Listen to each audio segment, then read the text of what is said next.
Okay दोस्तों, आज का हमारा टॉपिक है maximum power transfer theorem. In short it is also called as MPT theorem. Maximum power transfer theorem को समझने से पहले आपको थेवेनिन थ्योरम्स और नॉर्टन थ्योरम्स को समझना बहुत ज़रूरी है। कम से कम थेवेनिन थ्योरम्स को तो बहुत ज़रूरी। Then only you will understand very clearly this maximum power transfer theorems. ये theorems, this is very important regarding the network theory analysis. देखो, सपोज करो कि एक नेटवर्क है जिसके अंदर बहुत सारे सोर्सेस हो सकते हैं, सर्किट एलिमेंट हो सकते हैं, बहुत सारी ब्रांचेस एक्सेट्रा हो सकती हैं, और एक दूसरा नेटवर्क भी है जिसमें भी इस तरह से बहुत सारे एलिमेंट लगे हुए हैं। अभी जब हम इन दोनों नेटवर्क को आपस में कनेक्ट करते हैं तो ये नेटवर्क N1 इस नेटवर्क N2 को कुछ पावर डिलीवर करता है।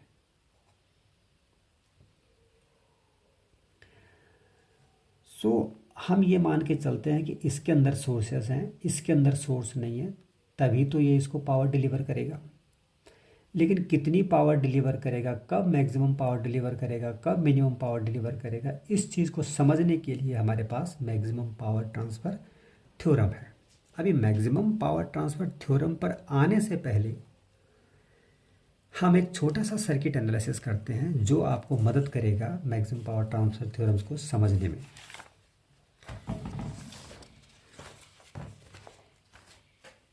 ये 7 सर्किट बनाए हुए मैंने।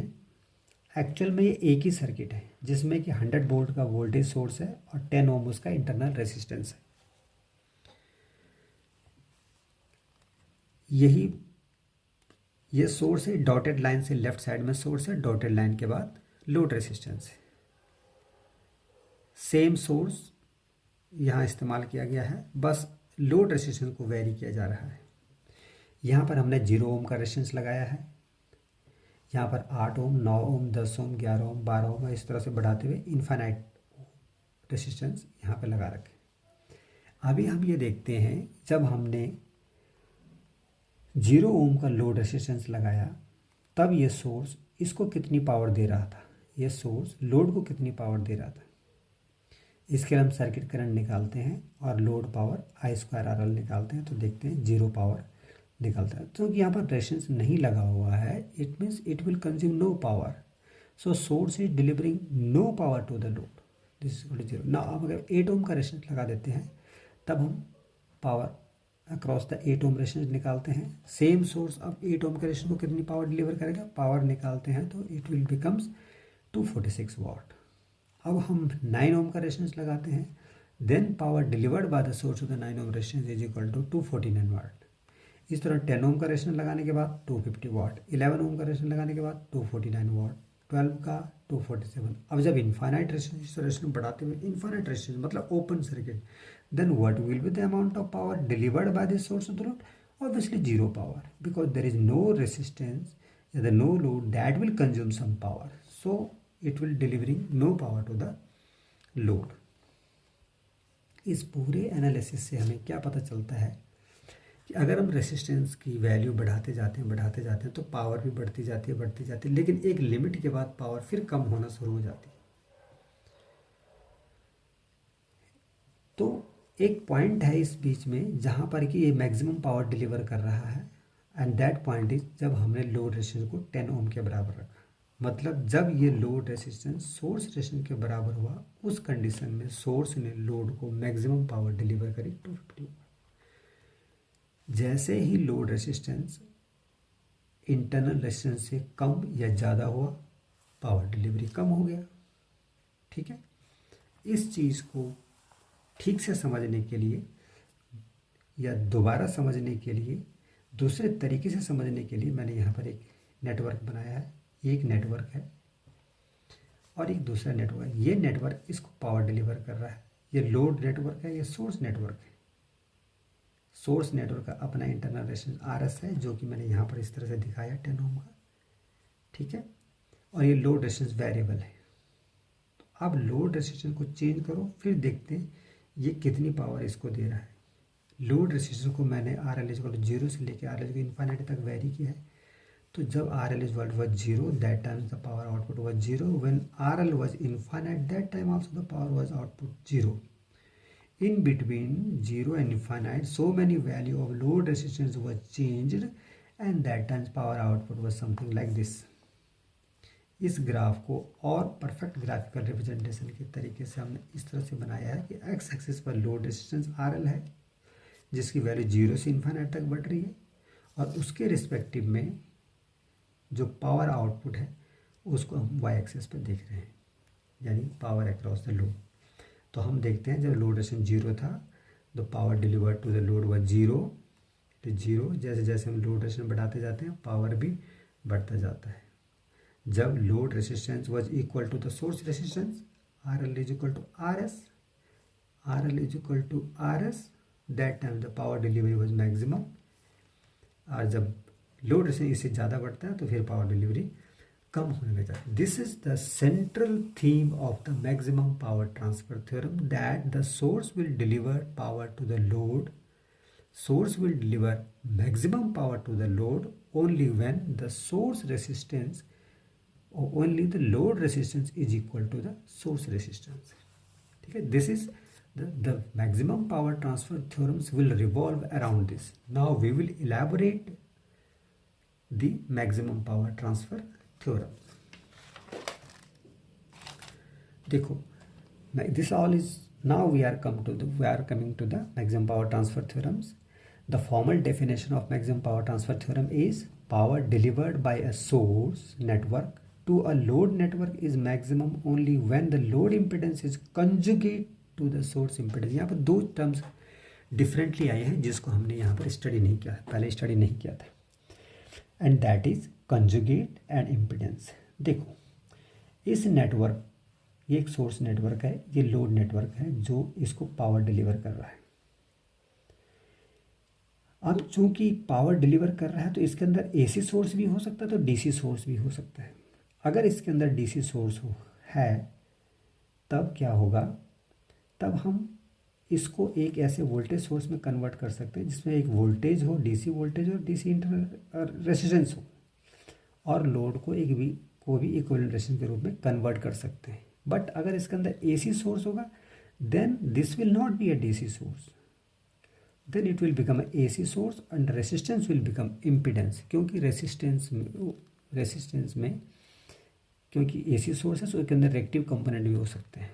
तो कहने का मतलब ये हुआ कि मैक्सिमम पावर ट्रांसफर थ्योरम पर आने से पहले आपको एक तो थेवेनिन थ्योरम आना बहुत ज़रूरी है, दूसरा आपको इम्पिडेंस का कॉन्सेप्ट बिल्कुल क्लियर होना चाहिए। एसी सोर्स और डीसी सोर्स जिस पर मैंने पहले भी एक वीडियो बनाया है वो चीज़ें आपको समझना बहुत ज़रूरी है। ओके, नाउ लेट अस सी, ये एक नेटवर्क है, सोर्स नेटवर्क और ये है लोड नेटवर्क। जब हम इन दोनों नेटवर्क आपस में जोड़ते हैं, सोर्स नेटवर्क लोड नेटवर्क को पावर प्रोवाइड करता है। कितनी पावर प्रोवाइड करेगा, इसको चेंज होने पे, लोड नेटवर्क के चेंज होने पे इसकी पावर पर क्या इफेक्ट पड़ेगा, ये सब चीज़ों को समझने के लिए हम क्या करते हैं, सबसे पहले सोर्स नेटवर्क को कन्वर्ट करते हैं इक्विवेलेंट वोल्टेज सोर्स में। अब कैसे करते हैं ये आपको थेवेनिन थ्योरम बताएगा। यहाँ पर हम सीधा सीधा ये समझ लेते हैं कि इस नेटवर्क को हम एक वोल्टेज सोर्स में कन्वर्ट किया, वोल्टेज सोर्स जिसका वोल्टेज Vs है और उसका इंटरनल रेसिस्टेंस Rs है। क्योंकि हर एक वोल्टेज सोर्स का अपने एक इंटरनल रेसिस्टेंस भी होता है, तो Vs Rs, इस नेटवर्क को मैंने इसके फॉर्म में कन्वर्ट कर दिया, तो this is also called as source network. और ये जो लोड नेटवर्क था जिसके अंदर सोर्स नहीं है, सिर्फ ओनली पावर कंज्यूमशन वाली डिवाइसेस लगी हुई, रेसिस्टेंस, इंडक्टर, कैपेसिटर वगैरह हो सकता है। चूँकि ये डीसी है तो कैपेसिटर इंडक्टर नहीं होगा, रेजिस्टेंस होगा, तो this is converted into the load resistance. Now अब हम इस सर्किट को इजीली एनालिसिस कर सकते हैं, स्टडी कर सकते हैं। जो आउटकम इस सर्किट से निकलेगा, the same outcome is applicable to this two network also. ठीक है, इसके लिए हम क्या करते हैं, नाउ ये सोर्स है, ये लोड है, लोड नेटवर्क। नाउ ये सोर्स नेटवर्क इस लोड नेटवर्क को कितनी पावर प्रोवाइड कर रहा है, ये वोल्टेज सोर्स इस लोड को कितनी पावर प्रोवाइड करेगा। इसके लिए हम क्या करते हैं, पहले सर्किट करंट निकालते हैं। I is equal to V S divided by R S plus R L, this is all. तो power delivered to the load is equal to I square R L. I square R L, I की value यहाँ से यहाँ पे रख देते हैं, तो it becomes V S square R L और V S square R L by R S plus R L का होल स्क्वायर। कहने का मतलब लास्टली ये है the power delivered to the load, power delivered by the source to the load is equal to V S square R L by R S plus R L का whole square. Now अभी क्या होता है, अगर मैं load को very कर दूँ, लोड को चेंज करता हूँ, तो इसकी पावर डिलीवरी भी चेंज हो जाती है। लोड रेजिस्टेंस कम करेंगे तो ये पावर कम देगा, लोड रेजिस्टेंस ज़्यादा बढ़ाएंगे तो पावर ज़्यादा देगा। फिर पिछले वाला सीन आ गया, अगर बहुत ज़्यादा बढ़ाएंगे तो भी पावर कम हो जाएगा। तो अगर मैं लोड रेजिस्टेंस और पावर डिलीवर्ड के बीच में एक ग्राफ खींचूँ तो वो ग्राफ मुझे इस तरीके से आया। एक्स एक्सिस पर load resistance variation R L और वाई एक्सिस पर P L, power delivered to the load. अगर रेजिस्टेंस को वेरी करो फिर देखते हैं कि इसको कितनी पावर दे रहा है, तो वो ग्राफ कुछ इस तरह से आता है जो हमने पहले भी स्टडी किया है। तो हम देखते हैं कि जब पीक पॉइंट, ये एक पॉइंट है जहाँ पर कि इस ग्राफ का स्लोप जीरो हो जाता है।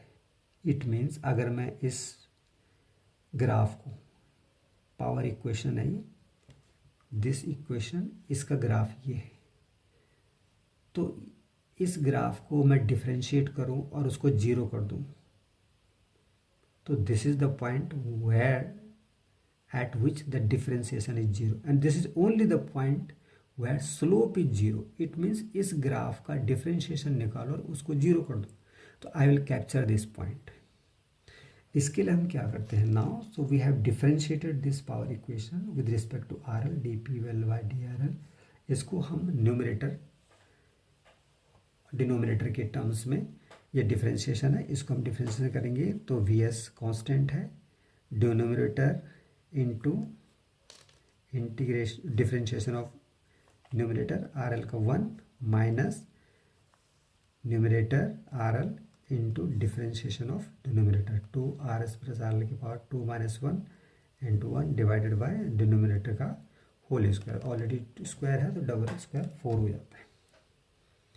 R S plus R L को हम कॉमन ले लेते हैं तो we get V S square R S plus R L, अंदर बचता है R S plus R L की एक पावर माइनस 2 आर एल, तो R L minus 2 R L, एक आर एल बच जाता है। You will get R S V S, ये R S plus R L से एक पावर कट जाता है तो ये क्यूब बच जाता है, तो यहाँ बचता है V S square R S minus R L is equal to zero.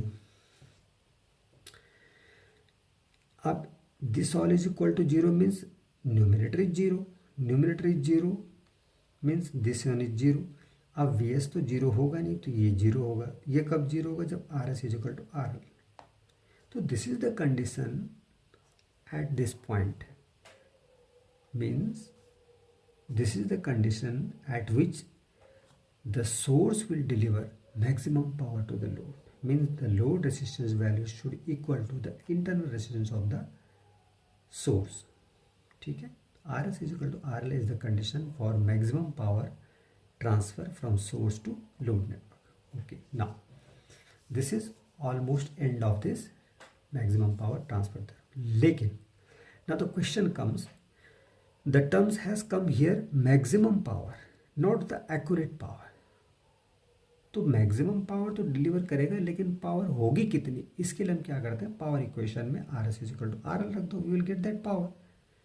तो V L is equal to V S square R L divided by R L R S plus R L, तो 2 R L हो जाता है, 2 R L का square 4 R L square, एक R L cut जाता है तो we will get V S square by 4 R L.